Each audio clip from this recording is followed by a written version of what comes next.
Dans Ping Pong ce soir, je reçois Jean Benguigui qui va répondre à une critique de Jean-Luc Massiat de La Croix à propos de l'opérette dans laquelle il chante, Le chanteur de Mexico au Châtelet. Jean Benguigui, bonsoir. Bonsoir. Alors cette opérette, Le chanteur de Mexico, on la connaît, c'est une reprise en fait. La première était en 1951. Oui, notre première à nous, là, cette saison, ça a été, je crois, la 903e. Parce que c'est un spectacle que Luis Mariano a joué pendant 700 fois. Il a été un peu plus puisqu'il a été remplacé par Rudy Irigoyen quand justement ils ont fait le film du chanteur de Mexico. Le basque. Ouais. Parce que au départ il fallait un basque parce que c'est l'histoire d'un basque qui monte à Paris. Alors disons rapidement l'histoire parce qu'elle a un petit peu été modifiée dans L'histoire n'a pas tellement d'importance. Enfin. Oui. On peut la raconter. Oui. Donc, c'est un chanteur qui s'appelle Vincent Etchebar qui monte à Paris avec son copain Bilou. Et puis moi je joue Cartoni, l'impresario, le producteur d'un spectacle. Il se trouve qu'on fait des auditions et qu'il y a un chanteur qui casse la baraque, qui est ce Vincent Etchebar, qui chante une chanson basque, et on engage le chanteur pour jouer le chanteur de Mexico. Ce ténor, c'est Ismaël Jordi. C'est ou Mathieu Abelli ou Ismaël Jordi. Alors, pour être un peu complet, la distribution, donc Eva Tornada, c'est Rosie de Palma. C'est Rosie de Palma. Avec son accent espagnol. Ouais. Cricri, c'est Clotilde Courreau. On est bien. Cartoni, c'est moi. Et Bilou, c'est Franck Le Guérinel. Alors là-dedans, il y a seulement deux vrais lyriques, qui sont le ténor, ou Ismaël Jordi ou Franck Abelli, et Franck Le Guérinel, qui est un baryton qui fait de l'opéra, des choses comme ça. Et nous, par exemple, Rossi, Clotilde et moi, on a plutôt des voix de variété, quoi. Donc, mais enfin, la musique est adaptée pour qu'on puisse le faire. Alors on va écouter la critique. Il me paraît très sympathique, ce monsieur. C'est déjà un bon début. Ah ouais, il me paraît très sympathique. C'est là, j'appuie ? Oui. Bonsoir. Cher Jean Benguigui, j'ai envie de vous poser une question. Qu'êtes-vous allé faire dans cette galère? Parce que pour moi, c'est une galère. D'abord, vous savez, une galère, qui est le théâtre du Châtelet, avec 2200 places, plein, tous les soirs. L'orchestre philharmonique de Radio France, 60 musiciens. Des choristes, des danseuses sublimes, les unes plus belles que les autres. Être le partenaire de Rosie de Palma dans des scènes absolument délirantes. Gagner beaucoup d'argent en plus, parce que je suis très bien payé, je peux vous dire que des galères comme ça, j'en souhaite à beaucoup de monde. Galère dorée, quoi. Galère dorée.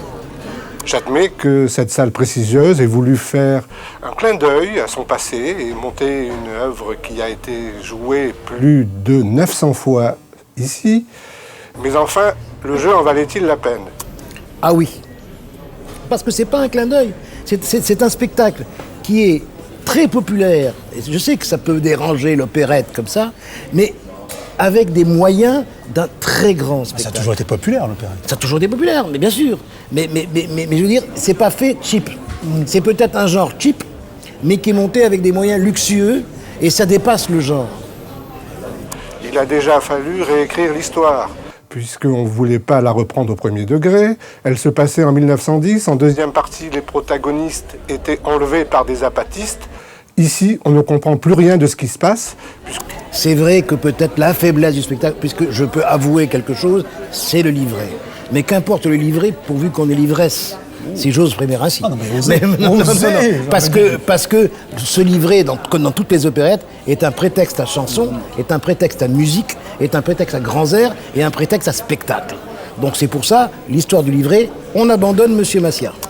Ensuite, il est vrai, j'admets, On a fait appel à un metteur en scène inventif. qui nous a déjà Je épaté l'ai déjà souvent en dit. Espagne, M. Emilio Sarri, et qui montre pas mal d'idées en début d'œuvre. Mais ensuite, il tombe facilement dans le n'importe quoi. On ne comprend absolument rien à ce qui se passe. D'autant plus que, malheureusement, la plupart des interprètes À l'exception de Franck Le Guérinel et de vous-même, Merci. Quand même. sont absolument incompréhensibles. Clotilde Courreau, on ne l'entend pas. Non, ça c'est pas vrai. C'est pas vrai, on entend très bien Clotilde Courreau. Je sais pas où il a sorti ça, personne ne s'est plaint de ne pas entendre Clotilde Courreau. Quant à, il va dire que Rosie de Palma a un accent. Avec un tel accent. Elle est espagnole, monsieur. Et quand elle chante, Elle est espagnole. C'est la fantaisie de la chose. Rosie de Palma, elle parle comme elle est. Si on avait fait prendre des cours de diction pour parler comme Madeleine Renaud il y a 30 ans, ça n'avait pas d'intérêt. C'est plus Rosie de Palma, monsieur. Oh. on n'entend pas une syllabe. C'est quand même... Vraiment rien? Un peu embêtant pour une opérette. D'autre part, le décor a été choisi. Un peu à la façon d'un kitsch dans le style de Pierre et Gilles. Vous n'aimez pas? Il semblerait. Et vous voyez qu'il ne veut pas me répondre. Oui, comme il est. Mais Pierre et Gilles, c'est la chose à peu près la plus virile, l'affiche du spectacle. Oui. Ça. Oui. Ça, c'est la chose la plus hard. Je reconnais que le public s'amuse bien. Alors là, je vais vous citer les paroles d'un... Je ne sais plus, ça s'est passé... Je crois que c'est dans le journal de Jules Renard, quelqu'un qui dit à un auteur dramatique mais c'est épouvantable ce que vous avez écrit, ce spectacle, mais c'est une honte pour l'humanité, etc. Mais comment? Et l'auteur répond, mais vous savez, le public aime. Et l'autre répond, le critique, eh bien, il est bien le seul. Et ça, c'est quelque chose qu'on peut répondre à tous les critiques. Voilà. J'ai fait une petite confidence. Quand mon père voulait faire plaisir à ma mère, il lui payait une place au Châtelet. Bien sûr. Moi, quand j'étais petit, j'allais avec ma grand-mère à l'opérette. On disait aller à l'opérette, on disait aller au foot. Le samedi après-midi, il y avait des opérettes au Théâtre d'Oran. Et j'allais voir, j'ai vu Le Pays du Sourire, Méditerranée, des choses comme ça. C'est ce qui m'a formé plus que... Ah, Dario Moreno. Dario Moreno, c'est un maître. Moi, je rêve de faire un spectacle sur Dario Moreno. Je reconnais que le public tape dans les mains. Je reconnais qu'on le fait chanter.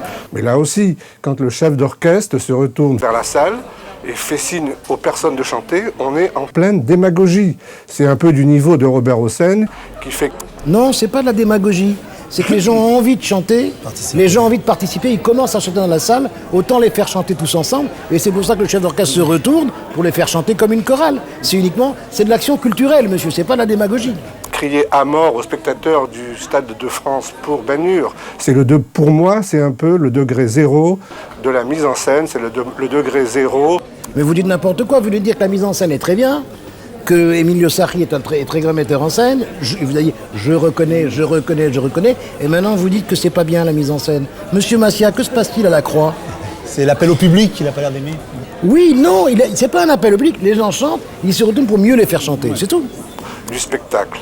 Mais le pire de tout, quand même, C'est que l'œuvre est vraiment nulle. quant à la partition de Francis Lopez, elle est quand même d'une médiocrité redoutable, à part quelques rengaines.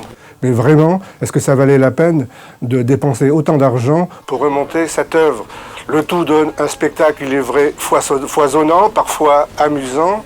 mais d'une vulgarité incroyable? Oui, vraiment, Jean Benguigui, qu'êtes-vous allé faire faire dans cette galère. Ben, je vous répète que j'y suis avec plaisir et je souhaite que beaucoup de camarades viennent ramer avec moi.